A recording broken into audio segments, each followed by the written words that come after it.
मैं Parikshit sir perfect institute में से। आज का हमारा जो टॉपिक है सी लैंग्वेज के अंदर वो है यूजर डिफाइंड फंक्शंस। उससे पहले हमने देखे इनबिल्ट फंक्शंस, उसके दो टाइप्स, स्ट्रिंग इनबिल्ट फंक्शन और मैथमेटिकल फंक्शंस इन सी। अब हम देखेंगे यूजर डिफाइंड फंक्शंस इन सी। ठीक है, एक्चुअली यूजर डिफाइंड फंक्शंस की क्या रिक्वायरमेंट है वो मैं आपको बताता हूँ पहले। एक्चुअली यूजर डिफाइंड फंक्शंस यानी हमारे रिक्वायरमेंट के मुजब हम जो फंक्शंस बनाते हैं उसे बोला जाता है यूजर डिफाइंड फंक्शन। बहुत इंपॉर्टेंट टॉपिक है ये आगे की जो लैंग्वेजेस है उसमें भी ये आपको हेल्पफुल रहेगा ये topic. Actually user defined functions का मेन पर्पज ये है कि आप कोड का रीयूज कर सकते हो। जो कोड आपको रिपीटेडली करना है वो आप इसकी मदद से, इसकी हेल्प से स्किप कर सकते हो और फंक्शंस को आप अलग अलग पैरामीटर्स को कॉल करवा के वही कोड को एग्जीक्यूट करवा सकते हो मल्टीपल टाइम। तो उसके लिए यूजर डिफाइंड फंक्शंस का यूज होता है। सिंपली मैं आपको बताऊं एक एग्जांपल। मुझे एडिशन करना है दो वेरिएबल का। पहली बार मैंने दो वेरिएबल का एडिशन किया, उसको तीसरे वेरिएबल में स्टोर करवाया और उस प्रिंट कर दिया। फिर से मुझे रिक्वायरमेंट पड़ी कि मुझे अलग से फिर से एडिशन करवाना है। तो मैं फिर से एडिशन करवाना है तो मुझे क्या करना पड़ेगा, फिर से मुझे दो वेरिएबल लेने पड़ेंगे और उसकी वैल्यू स्टोर करवाने के लिए तीसरा वेरिएबल लेने पड़ेगा। तो टोटल नंबर ऑफ वेरिएबल्स मुझे 6 लेने पड़ेंगे। ठीक है, और मुझे वो 6 जो है उसका जो 6 वेरिएबल का जो यूज है वो मेरा बढ़ जाता है, डबल हो जाता है और मुझे दो टाइम एडिशन करके वो देता है। सिंपल। ठीक है, फॉर एग्जाम्पल हम प्रैक्टिकल देखते हैं यही चीज। तो यहाँ पे हम प्रैक्टिकल देखते हैं वही चीज। सपोज मैं इस तरह से आपको बता रहा हूं। यूजर डिफाइंड फंक्शन स्टार्ट करने से पहले उसकी रिक्वायरमेंट समझ लेते हैं। ठीक है, तो यहाँ पे यूडीएफ जो है उससे पहले हम देखेंगे फंक्शन, इसका नेम रखता हूं मैं ओवरव्यू। तो सबसे पहले एक्चुअल प्रैक्टिकल कॉन्सेप्ट क्या है, मैं क्या आपको कहना चाहता हूं, ये मैं आपको यहाँ पे समझा रहा हूं। मैं यहाँ पे लूंगा इंक्लूड stdio.h, इंक्लूड conio.h। अब मैं क्या करूंगा वॉइड में। ठीक है, अब मैं यहाँ पे एडिशन करवाना है दो वेरिएबल का a b एंड सम। ठीक है, यहाँ पे सम वेरिएबल ले लेता हूँ जिसमें मेरी वैल्यू स्टोर होगी CLR मैं यहाँ पे फिक्स वैल्यू दे देता हूँ। 5 a में स्टोर हो गए और b इज इक्वल टू 10 यानी 10 स्टोर हो गए b में। अब मैं कर दूंगा sum is equal to a plus b यानी मुझे क्या मिलेगा, सम के अंदर स्टोर होके 15। रेडी। अब मैं क्या करूंगा, तो प्रिंट एफ %d और सम। अब मैं सम को प्रिंट करवा दूंगा। ठीक है, अब मैं कंपाइल करता हूँ। यहाँ पे मुझे इंक्लूड का स्पेलिंग मिस्टेक है, यहाँ पे d। ओके, अब कंपाइल करता हूँ। अब मैं रन करता हूँ कोड को। देखिए मुझे अल्टर प्लस F5 करूंगा तो ये देखिए मुझे 15 मिला आउटपुट। ठीक है, अब मुझे फिर से एडिशन करवाना है तो मुझे क्या करना पड़ेगा, फिर से मुझे क्या करना पड़ेगा, फिर से दो वेरिएबल लेने पड़ेंगे, 3 वेरिएबल लेने पड़ेंगे। ठीक है, और मैं इसका नाम देता हूँ एड। तो ये मुझे करना पड़ा, ये करेगा तो एडिशन ही। अब मैं फिर से इसकी वैल्यू भी दूंगा, c is equal to suppose 5 और d is equal to suppose 10। तो मुझे ये अलग से वेरिएबल लेने पड़े, उसको अलग से वैल्यू देनी पड़ेगी। नंबर ऑफ स्टेटमेंट बढ़ गए, प्रिंट स्टेटमेंट भी बढ़ेगा, कैलकुलेशन भी बढ़ेगा। एड इज इक्वल टू, क्योंकि c प्लस d चेंज हुआ था सिंपली वेरिएबल, बाकी परफॉर्म तो यही कर रहा है कि एडिशन। प्रिंट एफ %d और यहाँ पे मैं क्या करता हूँ \n डाल देता हूँ, यानी ये जो आउटपुट आया वो मुझे अलग से मिले। तो इसका आउटपुट मुझे मिलेगा भी 15 और इसका भी मुझे 15। ठीक है, तो ये भी क्या होगा, क्योंकि एड के अंदर भी 50 स्टोर होगा। तो ये देखिए मुझे क्या करना पड़ा, दो एडिशन के लिए मुझे टोटल 6 वेरिएबल लेने पड़े, उसके 4 वेरिएबल जो है उसमें वैल्यू असाइन करनी पड़ी और 2 वेरिएबल मैंने जो है वैल्यू स्टोर करवाने के लिए और 2 प्रिंटफ स्टेटमेंट लिए। अल्टीमेटली तो मेरे क्या हो रहा है, तो एडिशन ही। ठीक है, पहले मैं कंपाइल करके रन करता हूँ, अल्टर प्लस F5, ये 15 मिल गए। अब वही चीज मुझे कोड को कम करने के लिए मैं क्या कर दूंगा, इसकी जगह पे मैं यूजर डिफाइंड फंक्शन बनाऊंगा और यूजर डिफाइंड फंक्शंस की हेल्प से मुझे क्या फायदा होगा, जो यहाँ पे जो कोड रिपीटेडली हो रहा है, डिक्लेरेशन और जो वेरिएबल डिक्लेरेशन हो रहा है, मल्टीपल टाइम वैल्यू इनिशियलाइज करनी पड़ रही है, मल्टीपल वैल्यू को यहाँ असाइन करना पड़ रहा है, वो सब कोड कम हो जाएगा। क्योंकि हम इसका यूज क्या कर लेंगे, यूजर डिफाइन से करेंगे। फिर कितने भी आप सिंपली आपको क्या करना पड़ेगा, सिंपली वैल्यू ही चेंज करनी है, कोडिंग जो है आपका वो तो सेम रहेगा, उसमें कोई चेंज नहीं होगा। तो ये बेसिक कॉन्सेप्ट है। यूजर डिफाइंड फंक्शन का मेन पर्पज यही है कि जो कोड है वो रिपीटेडली आपको लिखना ना पड़े, उसके लिए आप क्या करोगे, यूजर डिफाइंड फंक्शन इंप्लीमेंट करोगे। ठीक है, अब हम पहले यूजर डिफाइंड के टाइप्स देख लेते हैं और वन बाय वन प्रैक्टिकल उसका हम प्रैक्टिकल करके भी देखेंगे। तो अब पहले थोड़ा थियोरी कॉन्सेप्ट देख लेते हैं। ये प्रैक्टिकल मैंने आपको कॉन्सेप्ट बोला कि मुझे अब क्या करना पड़ रहा है, अगर मेरे पास यूजर डिफाइंड फंक्शन नहीं है तो मुझे क्या कर रहा हूं मैं, अभी एडिशन के लिए मुझे क्या करना पड़ रहा है। ठीक है, तो अब हम आगे जाते हैं और यही एग्जाम्पल को हम यूडीएफ थ्रू समझेंगे। ठीक है, मैं अभी विंडो डी कर देता हूं, विंडो डी, और मैं चला जाता हूं जो मैंने मटेरियल्स बनाया है, शॉर्ट मटेरियल्स है। एक्चुअली यूजर डिफाइंड फंक्शंस जो है वो 4 टाइप्स है। मैं आपको प्रैक्टिकली क्या कहना चाहता है ये हर एक टाइप्स वो मैं आपको एक्सप्लेन करूंगा। पहले मैं आपको बता देता हूं कि यहाँ पे पहला टाइप है function with no argument and no return value. Ready, function with no argument with no return value. दूसरा टाइप है फंक्शन विथ नो आर्ग्यूमेंट और रिटर्न वैल्यू, यानी फंक्शन है वो आर्ग्यूमेंट कुछ नहीं लेगा पर वो रिटर्न करेगा। Second, function with arguments and no return value, function के अंदर आर्ग्यूमेंट है पर वो रिटर्न कुछ करेगा नहीं। फंक्शन विथ आर्ग्यूमेंट और रिटर्न वैल्यू, फंक्शन के अंदर आर्ग्यूमेंट भी है और वो रिटर्न भी करेगा। ये 4 टाइप्स है। वन बाय वन प्रैक्टिकली हम देख लेते हैं। पहले टाइप्स, आज मैं एक ही टाइप्स लूंगा, कल मैं 3 टाइप्स लूंगा, फिर मैं एक्चुअली इसके 2 वीडियोस बनेंगे, यूजर डिफाइंड टाइप्स 1 आज जो बन रहा है वो, और कल बनेगा यूजर डिफाइंड टाइप्स 2, उसके अंदर 3 टाइप्स। ठीक है, आगे बढ़ते हैं। पहले function with no argument and no return value. अब हम ये देखते हैं पहले कि ये एक्चुअली क्या है। ठीक है, तो पहले हम नोटपैड ओपन करता हूं। नोटपैड के अंदर आपको पहले प्रैक्टिकली वो क्या कह रहा है। जो पहला टाइप्स है कौन सा है, function with no argument no return value, control c करके।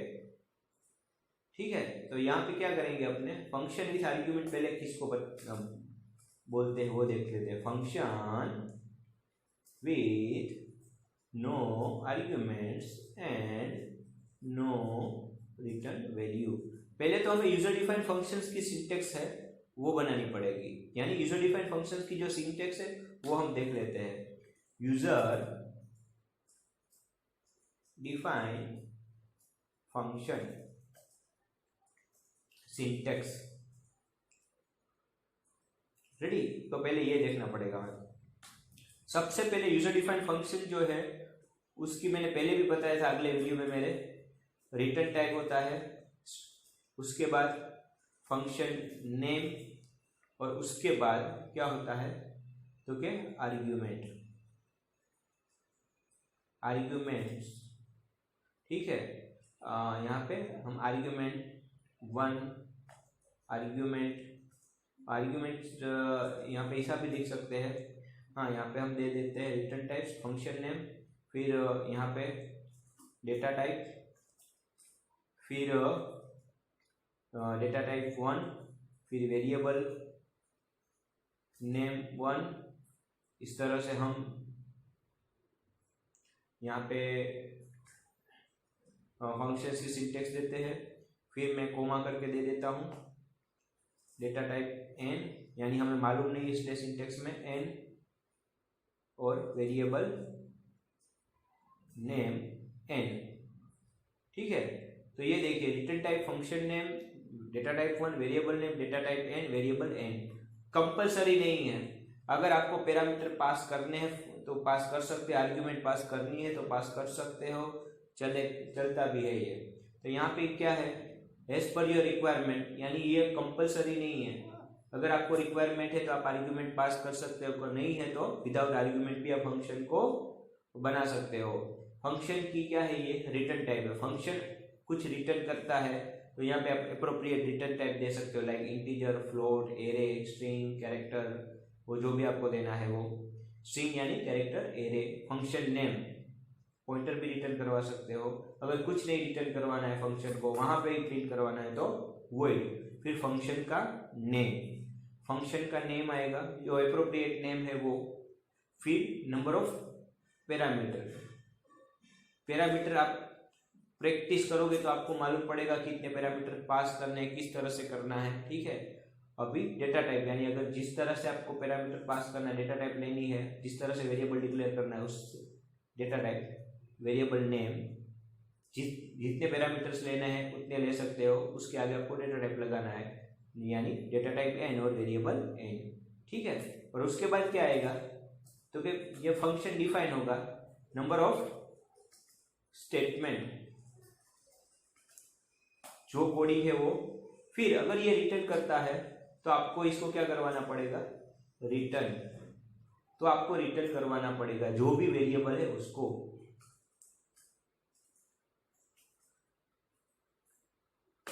आप रिटर्न करवा सकते हो। अगर आप रिटर्न नहीं करवाते हो तो इसकी कोई रिक्वायरमेंट नहीं है, यानी फंक्शंस वही है। तो और दूसरी चीज ये याद रखना है हमें, मेन से हमें इस फंक्शंस को क्या करवाना है, फंक्शन कॉल।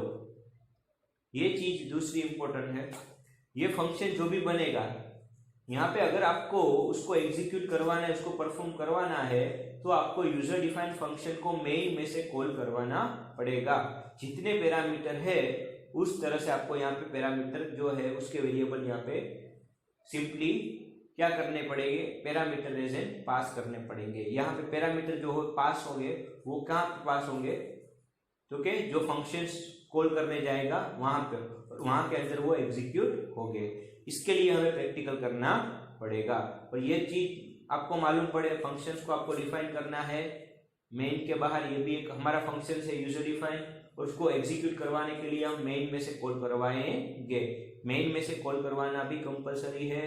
और आपको हेडर फाइल के बाद इसको अगर मेन के बाद डिफाइन करना है, अगर इसको आप मेन के ऊपर डिक्लेयर करते हो, डिफाइन करते हो सॉरी, तो आपको डिक्लेयर करने की कोई रिक्वायरमेंट नहीं। पर आप मेन के बाद अगर इसको डिक्लेयर करते हो तो आपको इस डिफाइन करते हो तो आपको ऊपर यानी इंक्लूड हेडर के बाद आपको ग्लोबली यहाँ पे जो फंक्शन है उसको डिक्लेयर करना पड़ेगा, यानी फंक्शन डिक्लेरेशन करना पड़ेगा, ठीक है।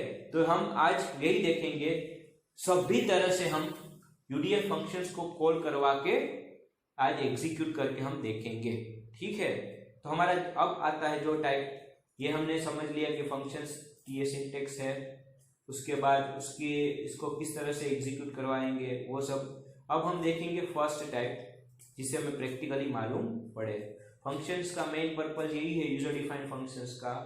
फंक्शंस के अंदर जो भी कोड हम यूज करते हैं उसको हमें फिर से ना लिखना पड़े, हम कोड का रीयूज कर सके।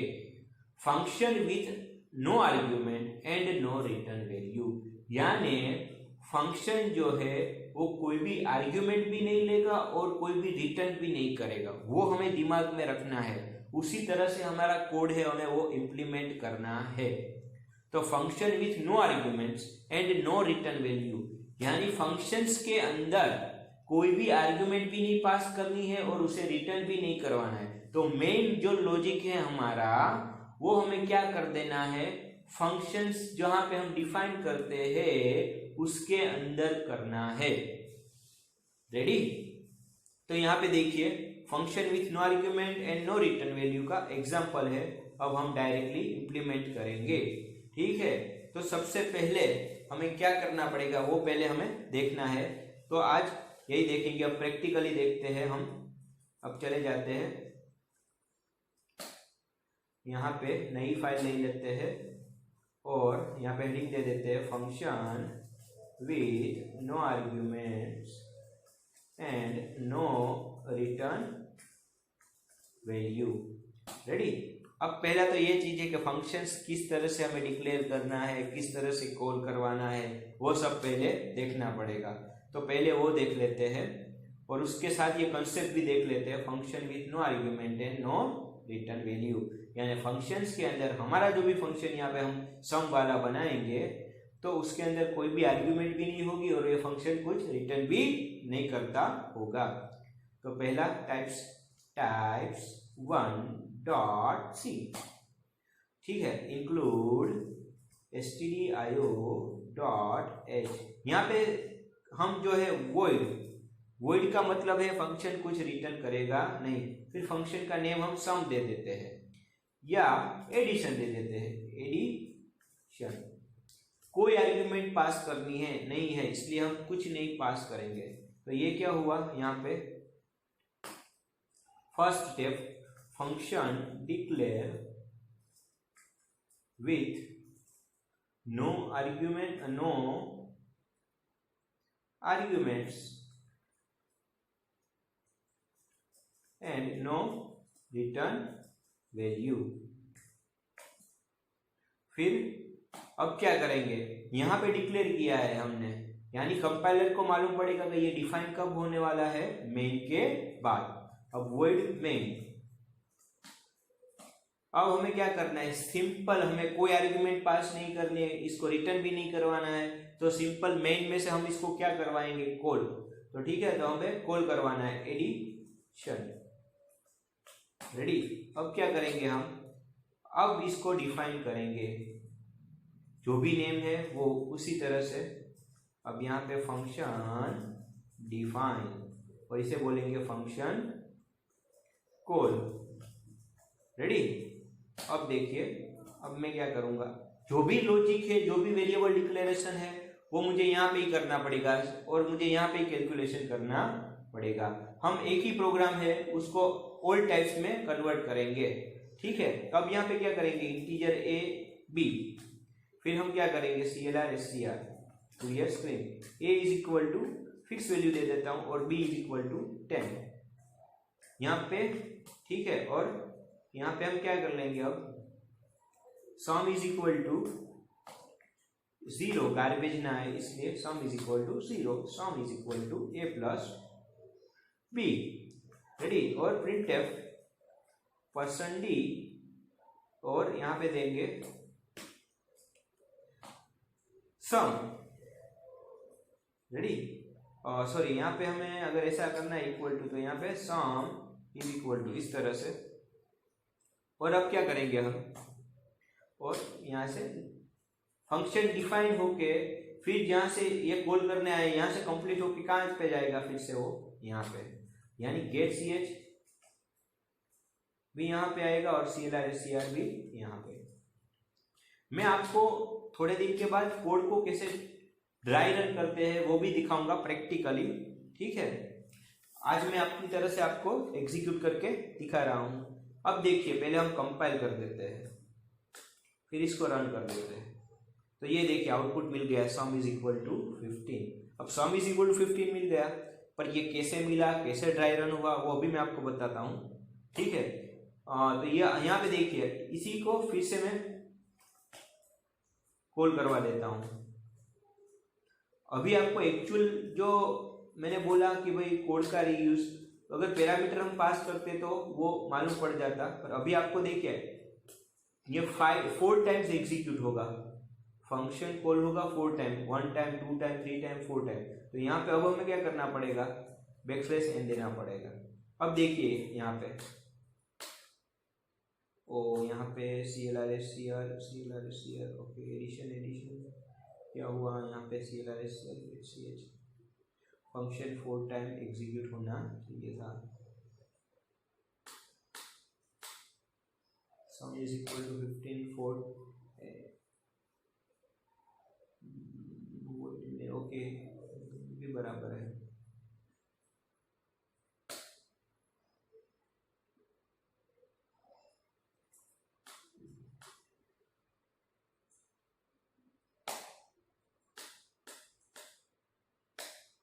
यहाँ पे कुछ सेव का इश्यू आ रहा है, udf1.c, sum is equal to 4 time 15 आना चाहिए। यहाँ पे एडिशन फंक्शन कॉल एक बार हो रहा है, दूसरी बार भी होना चाहिए। ओके, यहाँ पे CLR SCR है, वो भी, एडिशन एक बार कमेंट करके देख लेते हैं 4 टाइम्स। नहीं, ये तो कोई प्रॉब्लम नहीं करेगा क्योंकि फंक्शन, ओ सॉरी, यहाँ पे मैंने गलती से CLR डाल दिया। यहाँ पे इस तरह से इस वजह से प्रॉब्लम हो रहा है। हर बार वो कॉल करने आता है दूसरा फंक्शन, तो पहली बार का सब क्लियर कर देता है। अब हो जाएगा 4 टाइम्स 15। ये देखिए sum is equal to 15, sum is equal to 15, sum is equal to, यानी फंक्शन जो है वो 4 टाइम एग्जीक्यूट हुआ। यहाँ पे कोई रिटर्न टाइप नहीं है और कोई पैरामीटर नहीं, इसलिए इस वजह से क्या हो रहा है कि हमें आउटपुट में 15 मिलेगा। इसी प्रोग्राम को हम विथ पैरामीटर जब देखेंगे ना तब आपको ज्यादा मालूम होगा। तो ये देखिए ये कोड है, अभी आपको मैं इस तरह से समझाऊंगा कि ये कोड है, हमें रिपीटेडली लिखना नहीं पड़ा। ये 4 टाइम्स हमने कॉल कर दिया और ये कोड ये कॉमनली 4 फंक्शंस ने एग्जीक्यूट करके हमें आउटपुट भी एडिशन दिया। तो ये अगर ये नई चीज होती तो हमें क्या करना पड़ता, ये जो कोड है हमें रिपीटेडली लिखना पड़ता। तो यही मेन पर्पस है कोड का रीयूज। यहाँ पे अब हम देखेंगे कि UDF जो है वो किस तरह से वर्क करता है। ठीक है, तो आगे बढ़ते हैं। सबसे पहले यहाँ पे आपको इंक्लूड stdio.h और conio.h। आपको मालूम है stdio.h और conio.h किसके लिए है। stdio.h है वो standard input output header file है, लिंक लाइब्रेरी है printf और scanf के लिए। ठीक है, और conio.h है वो CLR और getch के लिए। अब यहाँ पे हमने फंक्शंस जो है वो मेन के बाद डिफाइन करना है, तो हमें यहाँ पे सिंपली डिक्लेयर करना पड़ेगा। कंपाइलर को मालूम पड़ेगा कि एक फंक्शन बना है और वो वॉइड मेन के बाद होगा। तो इसलिए यहाँ पे मैंने क्या किया, फंक्शन जो है वो कुछ रिटर्न नहीं करता है, इसलिए वॉइड टाइप, फिर फंक्शन का नाम मैंने एडिशन दिया है और कोई भी पैरामीटर मुझे पास नहीं करना है, तो इसलिए मैंने नो आर्ग्यूमेंट्स, इसलिए मैंने कोई भी आर्ग्यूमेंट पास की नहीं है। फिर मुझे क्या करना पड़ेगा, मेन फंक्शन बनाना है। अब मैंने मेन फंक्शन यहाँ पे क्रिएट किया। यहाँ पे मेन फंक्शंस के अंदर आएगा, यहाँ पे CLR ये क्या करेगा, क्लियर, अब तो आपको मालूम है क्लियर द स्क्रीन, इसी प्रोग्राम का एग्जिस्टिंग आउटपुट देगा।